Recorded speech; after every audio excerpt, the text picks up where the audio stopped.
Hello, welcome back to the Waggle, your daily fantasy golf show on Rotocurve. My name's Geoff Ulrich. Also go by Wave Goodbye on most major sites, most major daily fantasy sites. You can also follow me on Twitter as at the Fantasy Grind. And yeah, welcome back. Welcome back to Rotocurve. Glad you're checking us out. And yeah, let's get to it. Let's talk a little bit of golf. Let's talk a little bit of daily fantasy golf. There's some big tournaments. There was a big tournament last weekend, and there's some big tournaments coming up. So, we're only about 5 or 6 weeks away from the U.S. Open right now. So, if you are just starting to check out fantasy golf, my sort of starting off recommendation is you haven't started too late. There's a ton of golf left in the year, a ton of big tournaments to come. So, you're kind of checking in right at the perfect time, in my opinion. Yeah. So keep checking us out. Definitely a lot of time to improve so far in the season. Lots of time left, so that's kind of the way I wanted to start off. But let's talk about last week as well. So last week, Players Championship, biggest tournament of the year, I guess, except for the Masters. So second biggest tournament of the year so far. But it was the best tournament for me as far as from a viewing and from a fantasy perspective. I didn't personally win a ton of money, but just from how exciting the tournament was. It was just great. There's so much movement on Sunday. And obviously seeing Rickie Fowler come through in that playoff was pretty awesome for me too. Sucks one of those 3 guys had to lose because, quite frankly, all 3 of them played well enough to win. So it was kind of heartbreaking from that fashion, I guess. But I was definitely very happy to see Rickie Fowler win. He was one of my main GPP picks from last week. I was pretty happy to see that come through. And yeah, he just played great. He was pretty low owned. And really just was kind of a massive GPP play if you used them. I believe it was only 5 or 6% owned in the major GPPs, at least on DraftKings. I'm not sure what he was on Victiv. I can't remember, but he was definitely low owned on DraftKings. Great GPP play. Saved me from a very bad week. Kind of helped me break even, and I definitely had a little bit of money on him too, so that was good. So yeah, last week was kind of also interesting. A lot of the top players played poorly. And, I know my cash game lineups kind of got thrown out the window pretty quickly. It was definitely a bit of a strange week from that perspective. If you did have a bad cash game week, players like Spieth and Walker, they're not going to miss the cut very often. And having them both miss the cut on the same weekend, that's not going to happen too often. And there's a lot of other players like Lee Westwood missed the cut as well. Some very solid players that a lot of people were targeting just didn't do very well. So that's going to happen. But, it was a deep field. And sometimes in those deep field events, they can be the toughest because, it's just like any other sport. There's a lot of parity in the PGA. Anyone can do well in any week and kind of win a tournament. Now, we've seen that in the past with some big underdogs. So don't get too down on yourselves. Don't stray too far from your strategy just off of last week. It's not going to happen like that every week, and especially in regular tournaments, you still gotta identify those top players and trust them. So let's talk about actually why Rickie Fowler was a good GPP play last week, and what makes a good GPP play. So we'll just start off. There's kind of 2 trains of thought from my point of view. There's a really good value play. There's 2 good things. There's 2 things that make a good GPP play, and one of them is having a player be very low owned compared to the rest of the field. That way, if a player does do well, you're going to be able to sort of reap the benefits, and less other people will as well. So that's one thing that definitely makes a good GPP play is low ownership. And then the other thing is sort of usually good value, a good value play. So like a low salary play, a player that sort of exceeds their point expectation compared to their salary. Those often make good GPP plays as well because they let you roster better GPP rosters overall. So last week, Fowler was definitely a good play from the sense that he was very low owned, and people sort of weren't on him much. So there's a couple trains of thought on how you can identify low owned players, and one thing I really like to do, and one method I really like to use when making GPP lineups is identify not necessarily cheap players, but more expensive players who other fantasy players are going to be sort of avoiding because of their price. So, last week Rickie Fowler was, I believe, it was 8,500 on DraftKings, and there were a lot of good players in that range, and just players that I knew most people would pick over Rickie Fowler. So, identifying Rickie as a good play, but then also as being sort of like a low-owned play was really, in my mind, what made him solid last week. That's definitely a strategy I like to use in making my GPP sort of lineups, is trying to find those maybe not so much cheap players, but just those low-owned players who I can sort of identify as being low-owned because maybe they're a little bit more expensive than most people would like them to be, is the best way to go about it. So using that strategy is kind of a tip I like to use for making GPP lineups anyways. It's served me well in the past, and it can be a good way to get sort of some differentiation in your lineups. So, and Kevin Kisner is actually a really good example last week too of like a cheaper GPP play. He did very well for a lot of people as well, and he was a lot less expensive. So identifying those cheap plays, again, another good strategy. So let's talk about this week. The course this week, it's the Wells Fargo Championship. The course this week, it's being played in Charlotte, North Carolina. So kind of staying in the southern area. I guess it's not super southern, but it's played on Quail Hollow. It's a really nice golf course. It's well liked by the players. That's something to keep in mind. It's a par 72, and it plays about 7,500 yards. This is a really interesting course. I think it's one of the nicer courses the players play throughout the year. It is kind of you could term it as a championship course. It's going to have the PGA Championship actually played there on 2007. They made some renovations to it to kind of make it a little bit more tougher and just a little bit more well-rounded as well. They've made some. There's some drivable par 4s in there. There's also some scoring chances on the par 5s, but there's also a lot of tough par 4s and 3s this week. There's some long holes. There's a 250-yard par 3. There's at least 2 500-yard par 4s, I believe. So, it's just a really interesting course. There's a good mix of scoring opportunities and long, tough holes, and I think that's why the players like it. So it should be a good week. There is also, to keep in mind, the finishing stretch here is one of the toughest on tour. It's called the Green Mile. It's 2 500-yard par 4s and a really long sort of island-style par 3 as well. So a little bit like the players faced last week in terms of finishing stretches, but something to keep in mind as well. No lead is really going to be safe here in this tournament, that's for sure. So some things to keep in mind this week as far as statistics go. If you look at the past sort of list of winners, you see JB Holmes, you see Rickie Fowler, you see Rory McIlroy. You also see Derek Ernst, which is a real outlier. I wouldn't pay too much attention to that. But you see guys who hit the ball long, and driving distance is definitely a factor here. The course plays long, but just in general, the long hitters here, they don't get quite as penalized as they do at other courses for being inaccurate, and they can use their length to carry a lot of trouble. So, driving distance has been a big factor here. Guys who hit well off the tee have generally done well. So that's definitely one thing I'm keying on. And with these long holes as well, just tee to green in general. So strokes gained, tee to green. Another stat that I'm definitely putting a lot of emphasis on. I know a lot of players in the past who've done well tend to be ranked, not necessarily at the top, but above average in strokes gained, tee to green. So another stat I'm definitely looking at. And finally, scrambling as well. There are some shorter hitters who've done well here. Kevin Na, Jim Furyk. Jim Furyk's got a great record here. And I think one of the main reasons is, they're solid ball strikers, but they're also very good at scrambling. And, they can save par on some of those longer holes because they're so good around the greens. So scrambling, another statistic to keep in mind. And par 5 scoring, also one last thing. Anytime a long par 72 comes along, par 5 scoring is generally important because it just sort of means that, the players really have to take advantage of those par 5s to keep pace with the rest of the field. This week's no different. I think that's going to be important. The par 5s here are definitely some of the best scoring opportunities for the players. Definitely some birdies that are going to have to be made if they want to keep up. So not a super deep field this week. Lots of sort of past champions have been quality players too. So something to keep in mind. I'm not looking for an outside winner. I think there's enough quality players here that I think the winner's eventually going to be like one of the top players. So something else to keep in mind. So let's get to it. Let's bring up the DraftKings screen here and go over who I think some of the best plays are this week. So there we have it at the top list again. Rory McIlroy, no shock. He is definitely the quality of this field this week. He's got a great record here.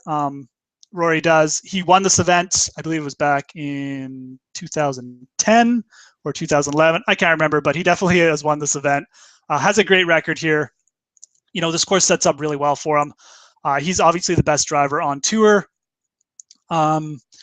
The only thing that you need to know about Rory on DraftKings this week is his price. It's really expensive. And if you're using Rory, you're going to have to use some of those players at around 7,000 or under. And that is not an easy thing this week.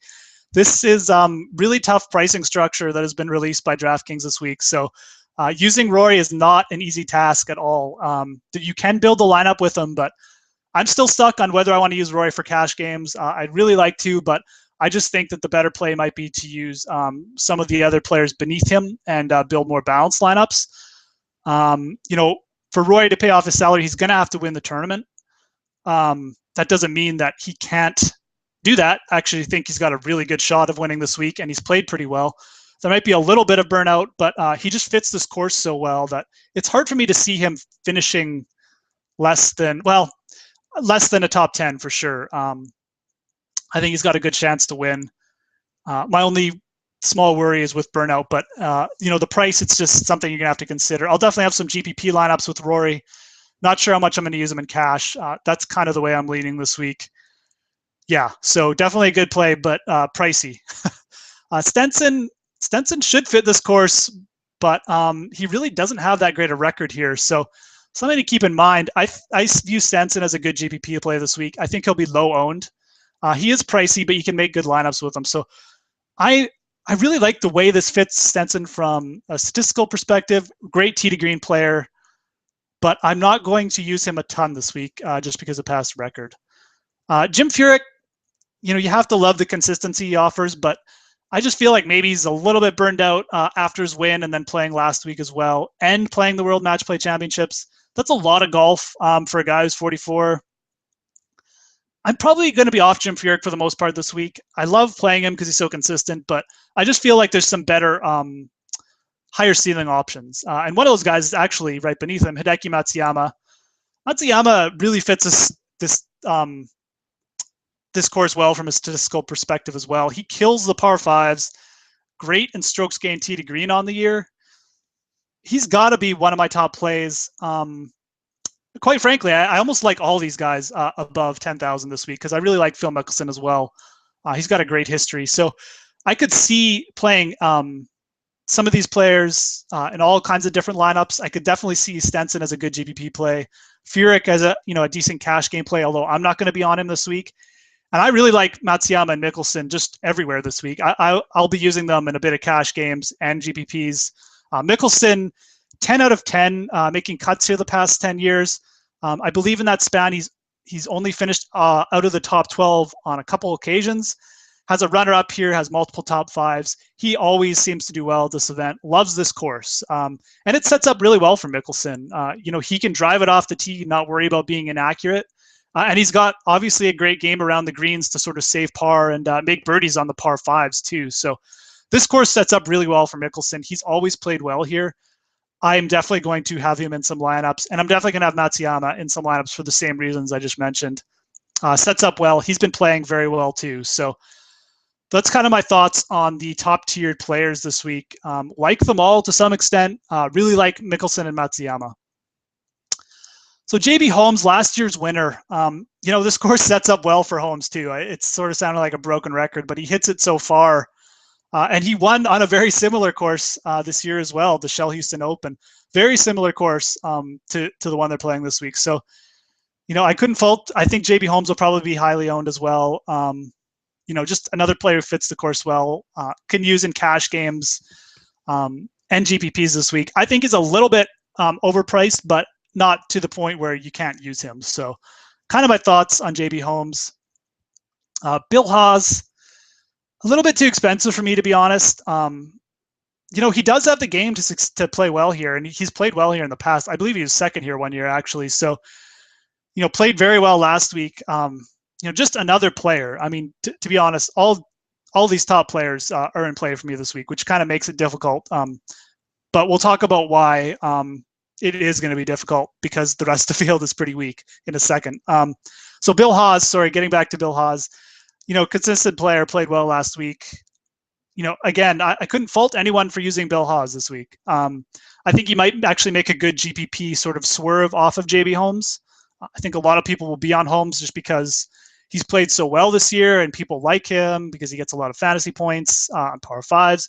But he can have an off week too. And, Bill Haas is pretty consistent. So, that's sort of my thoughts on those two. A lot of people are going to be on JB Holmes. I kind of like Bill Haas as maybe a GPP swerve in a lineup or two. Not going to be on him a ton, but definitely some merit to using him. Louis Oosthuizen is sort of my Rickie Fowler play this week. I think when you just sit and kind of look back at the salary structure, I kind of just mentioned why all the top players I think are in play this week. And I think a lot of players are going to be trying to get Phil and Hideki and JB Holmes into their lineups. And if they're doing that, they're not going to be using Louis Oosthuizen because he's also priced, fairly expensive. He's over 9,000. But then if you look right under Oosthuizen, you see Patrick Reed, you see Ben Martin, who had a hot week last week, you see Adam Scott, who's very underpriced this week, and Justin Thomas, who, again, a lot of people are going to be using this week because he was awesome last week and everyone saw him on TV. So, but Louis Oosthuizen, 9,300. This guy has a great tee to green game. Hits it pretty long off the tee as well. Actually hits it very long off the tee. His driving stats are down a bit this year, but I think that's just because of sample size. I really like the way this course sets up for Oosthuizen, and he's been playing very well recently, sort of under the radar. Made it to the quarterfinals of the match play and looked really, really good there last 2 weeks ago. Kind of flamed out a little bit on the weekend at the Players, but quite frankly, that course is just not really made for his sort of game. This week is. It's a lot longer, favors, tee to green games. He's ranked in the top 15 in par 5 scoring and top 15 in strokes gained tee to green. I really like Oosthuizen as a GPP play this week. I'm going to have him in some lineups. I think he's going to be low owned. I think he's going to be well under 10%, maybe 5% like Fowler last week. He's a player I'm focusing on. I think he could really differentiate your lineups in those big GPP tournaments. Maybe not necessarily a cash game play because you don't really have to because there's so many other good plays up here, but I like Oosthuizen for GPPs. And I got to talk about Patrick Reed too. Very solid player. I like Patrick Reed as a cash game play this week. Played well at the Players, kind of been going under the radar with all the other young guys playing. Definitely in play for me. So could talk about all these players to some extent, but let's touch on Adam Scott. Had a bad putting week last week, Adam Scott did, but at 8,600, Adam Scott is still ranked number 1 on tour in strokes gained tee to green. He's still probably one of the best drivers of the golf ball off the tee, probably top 5 in the world, just driving the golf ball. I really like this course for Adam Scott, about 10 times better than I liked the course last week for him. And he still made the cut last week. So it's not like he's playing that bad.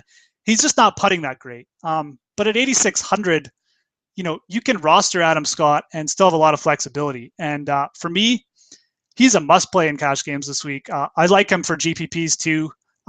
He'll probably be high owned, but I don't think I really care because he just offers so much upside at that price that for me, he's a must play. Really interesting pricing. I wouldn't put Ben Martin above him ever. Wouldn't put Bill Haas above him either. Probably wouldn't put Oosthuizen above him, but that's the way the pricing works this week, and you got to take what's given to you. So Adam Scott definitely should be in play for you this week in some lineups.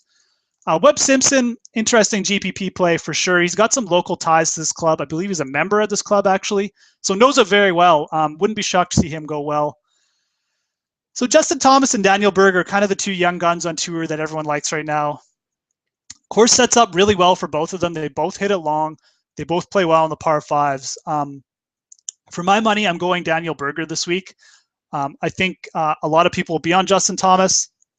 I would rather have the lower owned player, all things being equal. And I just think Berger's a little bit better around the greens as well. I like his scrambling game a little bit better. He's got some better scrambling statistics.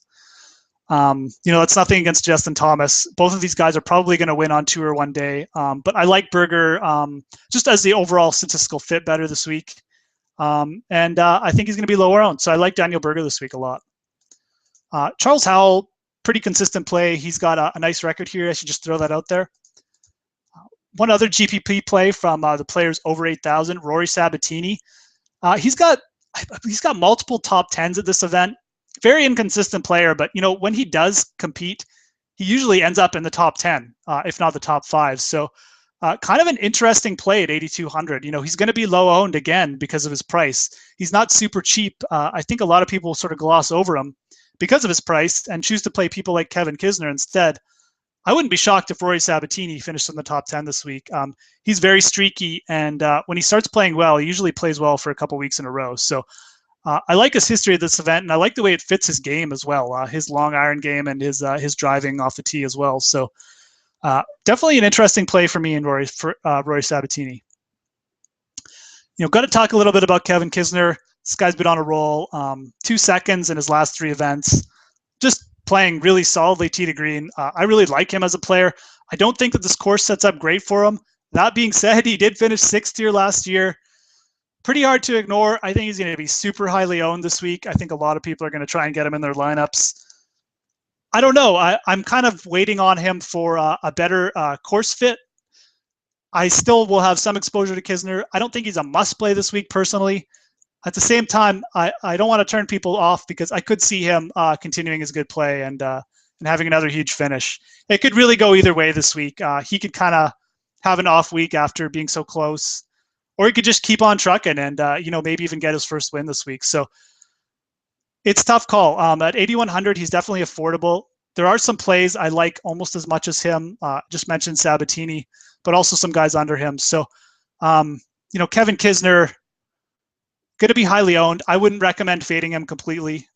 Definitely could use him in some cash games. He's been playing well. Going to have to make a decision on Kevin Kisner this week.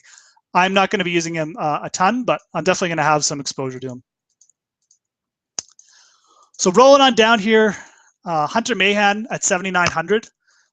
Mahan missed his first cut of the year last week, which is really, kind of speaks to his consistency.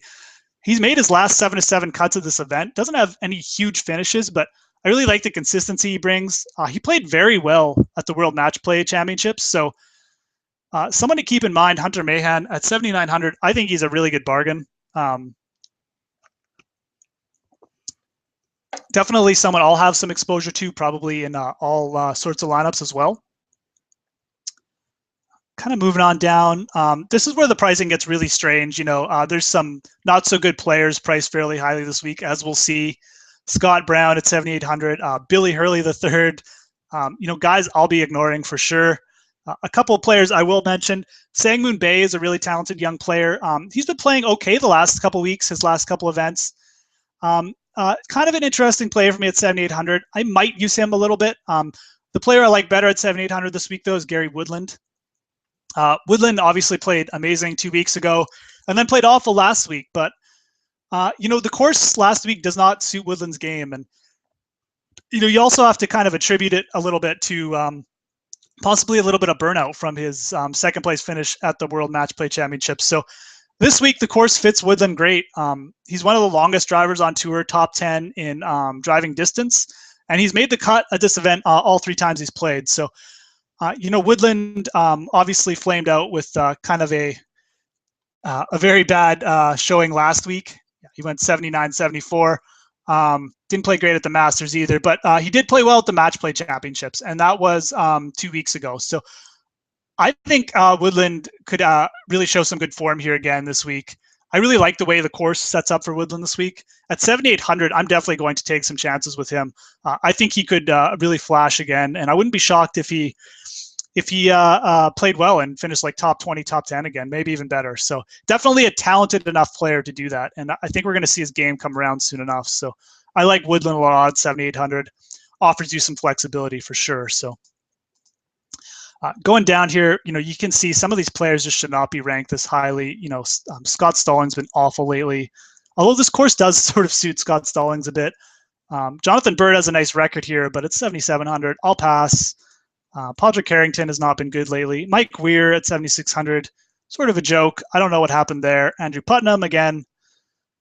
You can avoid almost everyone I've just here. Carlos Ortiz is a good young player. Maybe could use in a GPP play if you needed to. I would rather go down though, and I'm going to move down even further because most of these players are not worth talking about. John Merrick has a good record at this event. Former winner on tour.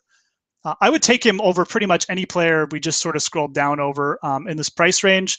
But the player I actually like better than him as well is George McNeil. So George McNeil's a veteran on tour, late 30s, has won on tour before, I believe, and he hits it pretty far off the tee. And he's had some nice success at this course as well. So a really nice record. He has 2 top 20s in his last 2 events, and he played very nicely last weekend. George McNeil at 7,400. I'm really interested in this week. Kind of a player I got on just this morning when I was doing some research. I really like him in this sort of weaker type of field with all these sort of, not great options around him. At 7,400, I really like George McNeil. I think a lot of people aren't going to realize that he might be a solid play this week. And I like him for some GPP plays this week. I could see him landing a top 20, possibly even a top 10 this week. So very solid player when he's playing well, and he has been lately. So moving down, Martin Laird, really, really solid game when he's on, really good driver when he's on, but he hasn't been playing well lately. Could be worth a look at 7,300, not super expensive. Moving down the list, there are some players I really like at this price range. And first one is Brandon de Jong. De Jong, I'm not sure if he has a place on the course or if he's a member, but he definitely is very familiar with Quail Hollow, and his record here is great. 6 of 6 in made cuts, 2 top 6s, was 6th here last year. And he's also played well at the Shell Houston Open, which is a course very similar to this week. So he really likes this course. Not a long hitter, but pretty solid tee to green, and he just plays well here. He's been playing pretty solidly too the past month or so. So at 7,200, de Jong's a great cash game play for me this week. I really like him. Moving down a little bit further here, Pat Perez actually is someone else who has a pretty nice record here. Kind of like de Jong, doesn't hit it far, but nice game tee to green, pretty consistent. And been playing well, played nicely last week too, was kind of in contention a little bit. So Pat Perez at 7,100, definitely someone I'd consider.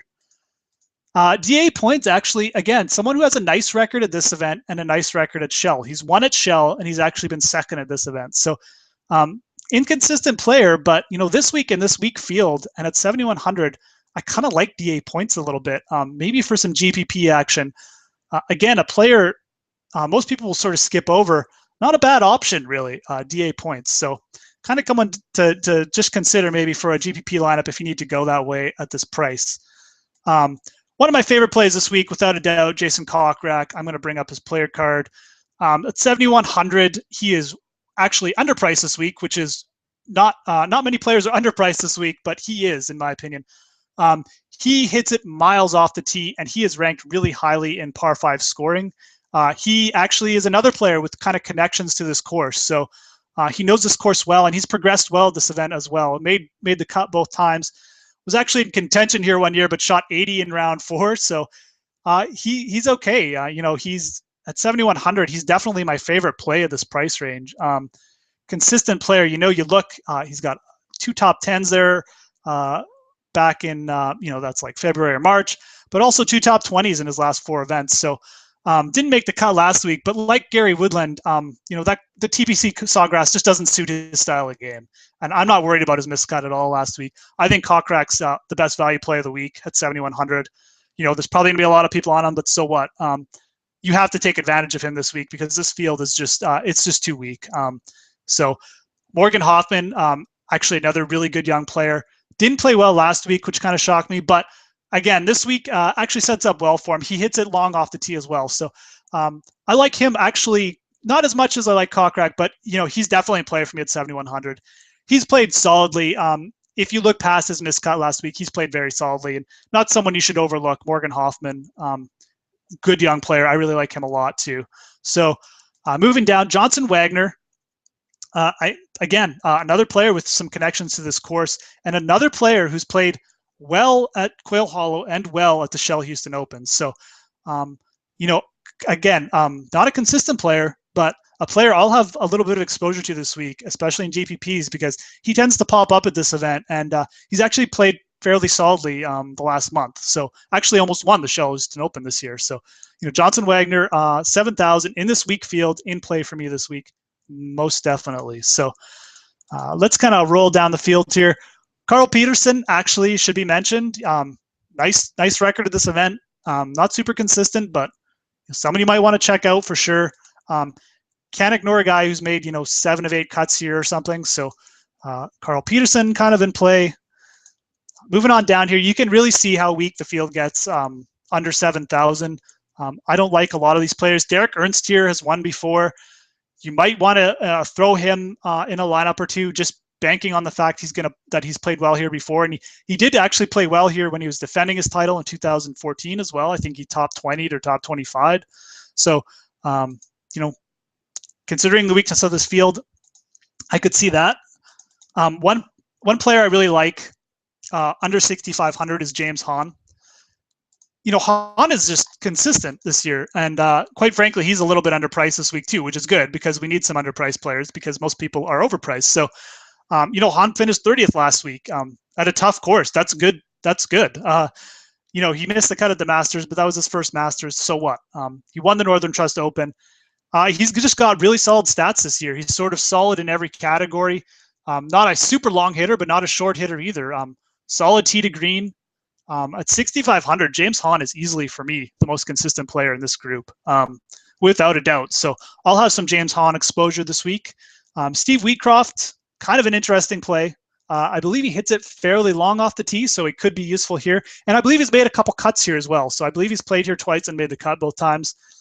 Again, you got to look for some value plays at 6,500. He's probably sort of in play for me. Steve Wheatcroft could come through with a made cut. Going down here, Robert Garrigus has been playing awful, but does have a good record of this event. Strictly a GPP play. He's been all over the place this year, but does have a good record. So, and he hits it far. The last kind of player I'm going to mention is Stephen Bowditch. I really like the way this course sets up for him. He hits it far off the tee, and he's actually ranked second in scrambling on tour. So that's a really good combination this week.